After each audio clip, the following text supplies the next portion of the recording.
that fire pit over there.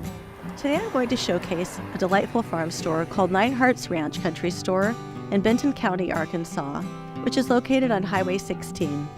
I will tour part of the property, learn about the farm, then we'll sit down for an interview with one of the store owners, Renee Biswell.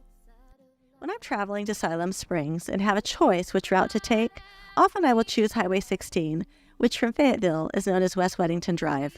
Sometimes it takes a little longer than traveling an alternate route like Highway 412. But because it's so pretty with its rolling hills and mature trees, it's okay for me if it means tacking on a few extra minutes. When I see local roadside stands like this, there's a part of my heart that literally rejoices. If you've listened to the Dixiecast for any length of time, you'll have realized that I love small independent business and will go out of my way to not only support them, but will endeavor to showcase them.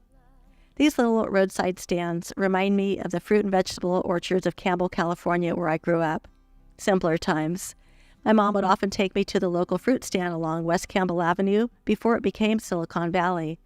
I think there's a nostalgic part of me that rejoices that small business can not only survive, but thrive in certain parts of the United States and thereby keep communities connected and, frankly, healthier.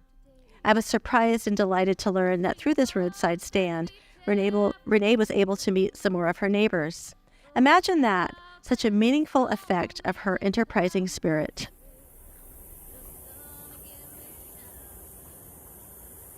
I've lost some chickens to raccoons, and coyotes have been sniffing around. You can tell because they start trying to dig under.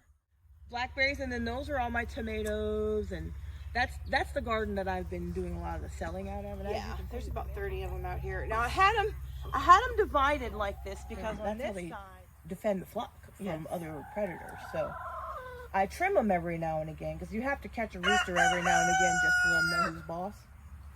Because this one sent Travis to the hospital because he spurred him and it got infected, and this one got Uncle Keevan and spurred him. So I go in there every now and again with my net and I catch them, and then I hold them and walk around with them so the rest of the birds can see that this guy's not in charge when I'm in there.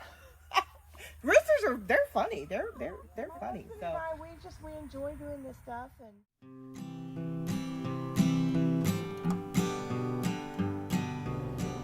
Hi, this is Jill Marvell with the Dixiecast podcast, and today I'm at the Nine Hearts Ranch Country Stand, and we're located in Benton County, Arkansas, which is in Fayetteville, but it's right alongside Highway 16. And I am here today with Renee Biswell, who, along with her husband Travis, together own this place, this quaint little store. And I just wanted to do a little interview with her today so that she can tell us all about this wonderful place and some of its offerings. And so Renee, if you don't mind just starting to, first of all, something I wondered about, why is this called Nine Hearts Ranch? we call this place Nine Hearts Ranch because when we first moved here, it was during the pandemic, and my daughter was back in college in Washington, and they weren't letting anyone out of the dorms, and she got scared, and she called Dad and was like, "Dad, can you come get me? This is scary. I feel scared." So he says, "No problem." He gets on a plane and he flies out there to Washington, and they drive all the way back. Well, on the way back, they were just talking about what we should name the place that we live, because we typically have a name. When my husband was in the Navy, we would call our house the USS Biswell. And then when he got out of the Navy, we didn't have a name, that we wanted to call. So they decided to call it Nine Hearts Ranch because there are 4 people. And at the time, there were 5 animals. So that's 9 hearts all here living on the ranch. Oh, I love that. Wow. So we're both from Washington. That's kind of an interesting little caveat there. I mean, I'm not officially from Washington. I lived there for a few years. Right, me too. Okay. So which part of Washington were you from? We lived in Bremerton because, like I was saying before, my husband was in the Navy. That was his last stop before retirement. And when he retired, he got a job a block away from where I worked in downtown Seattle. So we just stayed. And then, just like with a lot of people, the pandemic changed all of that for us. So my husband was actually born and raised right here in Northwest Arkansas between Prairie Grove and Lincoln. all of his family is here. So when my job went away during the pandemic and his job went to permanent work from home, he asked his boss, well, does it matter which home I work from? And they were like, no, just don't quit, because we need everybody. Because during that time, insurance was booming because everybody was freaking out. So he's permanently working from home here, and he called his uncle, Kevin and Denita Seegers, and asked if we could live out here with them in his grandmother's old house, and they said yes, and here we are. Wow. So when we first became acquainted, Renee and I, when, during the summer I was traveling down 16, as I often do, heading to Siloam Springs, and saw your cute little tent outside, because you were originally a tent instead of this amazing little barn. But so we got to chatting, and I guess I just wanted to ask you, like, you had mentioned to me that you were previously in Lincoln. Yes. So can you tell me about that? We had decided that we had an online store that we were just kind of doing on the side. It was strictly online, and then things started piling up in like our storage buildings and outbuildings and things. And so my husband was going to look for a place where we could have this stuff retail and online. And he went into Lincoln Square, and he saw that there was a building for rent or for sale.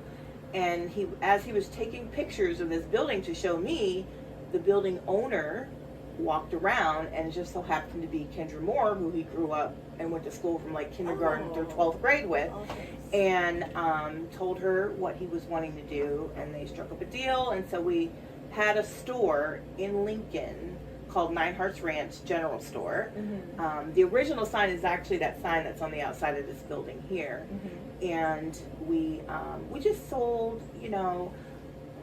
grocery items like what you see in here. We had a lot of kind of niche items that were just things that you kind of find in gift shops or, places like Eureka Springs, where mm-hmm. you can go and find all those things. And we really enjoyed that, but our customer base kept asking us if we did vintage resale.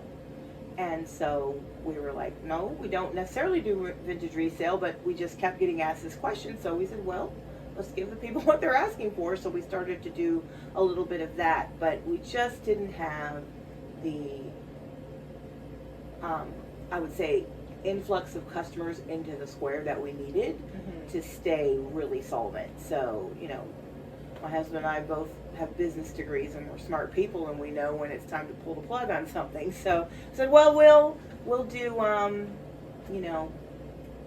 6 more months, and if things don't work out, then we'll go ahead and pull the plug. And that's what we did. But so you have a pretty good visibility here. Yes. I mean, what is your average client look like? Is it somebody who's just like me, kind of traveling to and fro? I actually have a lot of repeat customers. Mm-hmm. My average customer is someone who is typically from the area. Like a lot of people who are my repeat customers live right around here, mm-hmm. and they're older. Mm-hmm. They come because they like my prices, and they like country food. They like fresh eggs and mm-hmm. homegrown tomatoes and homegrown peppers and things like that. So that's my average customer. And I have a couple of people who I see weekly for eggs and different things. So I feel like I've built a little bit of a customer base here, just being on the side of 16, which is great because it's one of the 2 main thoroughfares between Siloam Springs and Fayetteville. Right. And,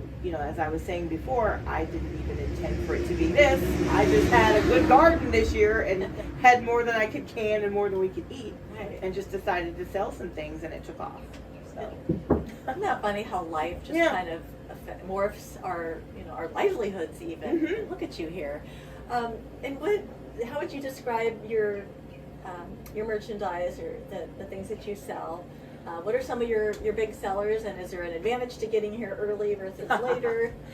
The biggest seller are eggs. Mm-hmm. Now I have 3 sources for my eggs. I have my chickens, mm-hmm. my sister-in-law's chickens, and my husband's cousin.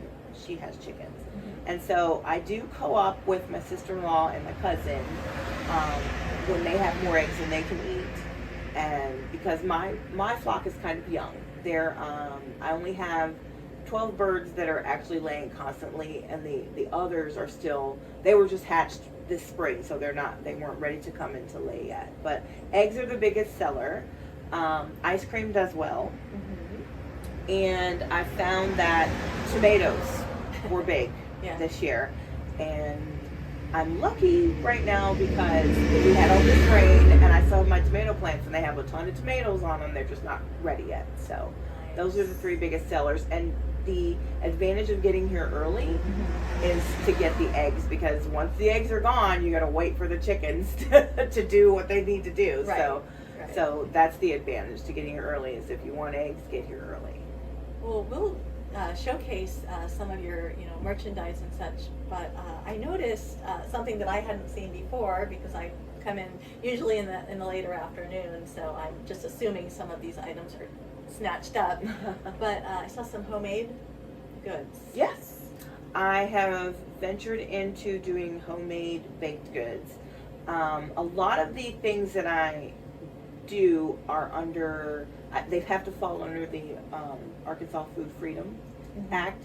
So right now I just have regular homemade bread and some chocolate chip cookies. There's nothing, nothing grandiose, just the favorites. And and I don't bake a lot of it because I don't know how many people are going to come.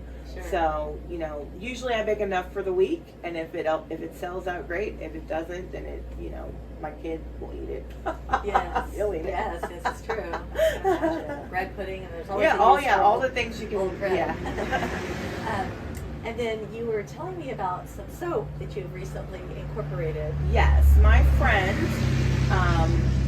Crystal Remington, she makes homemade soaps. She does goat's milk and lye soap. She's got some great new products that she makes.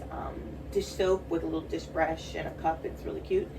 And she raises, through her soap making and sales, she raises awareness about taking the stigma off of mental illness.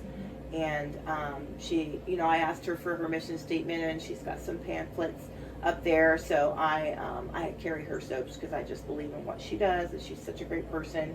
And her soaps have done well in here so far, and they've only been in here for a couple weeks. So that's great. Yeah. And so I'm recollecting back to the summer, because it was we had kind of a hot summer. It was sweltering this summer. It was. So what are just some challenges about the day-to-day, and what does a typical day for you look like? One of my biggest challenges is that there's not 2 Renees. One that can sit here all day, and then the other one to take care of all the chores out there. So I will use the honor system in here. Well, I'll put up a sign, and I've got a little red box over there where people can shop for what they want and pay either in cash via the honor system or through my Cash App or my Venmo. But that's my biggest challenge, is finding time to man this and to do all the things I got to do. So, I got animals back there, and I got a husband and a son and myself and a house and dogs and cats. And so, it's just, I find that even when I'm supposed to be relaxing, I'm still keeping myself busy. So that's my biggest challenge, is just time management and not spreading myself too thin, and then still being present, because I like to be here to meet people and talk to people. I've met so many people who want to be a part of this, either by co-oping with me next summer, or doing some wholesale business with me, to have their products in here. So I enjoy meeting people in the community. I've met so many of my neighbors this way, and I've been here 3 years, and I'm just now meeting my neighbors because they're coming in here. So I do enjoy being in here, but that's my biggest challenge, is not enough Renees. Sure. And so just your hours, and do you anticipate, are you open year-round?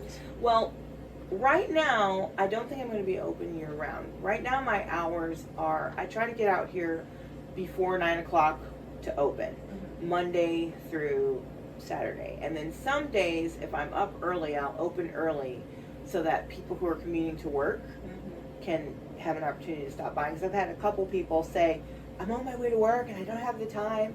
If you were open a little bit earlier, I could leave earlier, that kind of stuff. And, so, and then I usually try to close at 6. Okay. So that I can, Have a life. have a line fixed in, or that kind of stuff.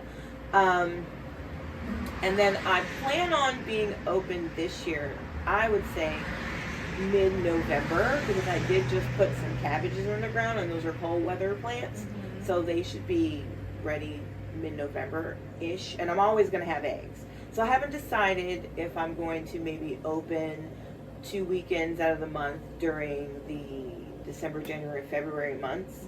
But as soon as I start putting stuff in the greenhouse, I'll be open, which is about March, because we do plan on selling seedlings, started plants this spring, so that, because we have a greenhouse, so we can start this stuff early. And my husband loves tulips, and he sold tulips at our store last year, and they did really well, so he wants to have tulips this spring. So I would say I'm probably going to close mid-November and then open mid-March, and then I'll be open the rest of the growing and hatching and season, because I do plan on selling hatching eggs as well. I don't know if I'm going to sell already hatched chicks, but definitely sell the eggs for sure. Okay. Because I have fertilized eggs out there. My goodness. So, how can people find you? They can find me on Facebook. They can find me on Instagram. They can find me on the website, www.nineheartsranch.com, and they can also find us on TikTok. Right on. Well, I want to thank you for the interview today and your time. And I just want to say to come on out here and check out the Nine Hearts Ranch. This is a pretty fun place. So thank you for joining me today on the Dixiecast, and we'll see you next time for another heaping helping of Southern comfort for your ears. That was our strawberry ring, and then Having the eggs and all this stuff. Right. started cutting this because it was really wild, like way back up there. Process those two. They're in a freezer. Though we meet with the darkness and strife, the sunny side we oh so need. Keep on the sunny side. Oh.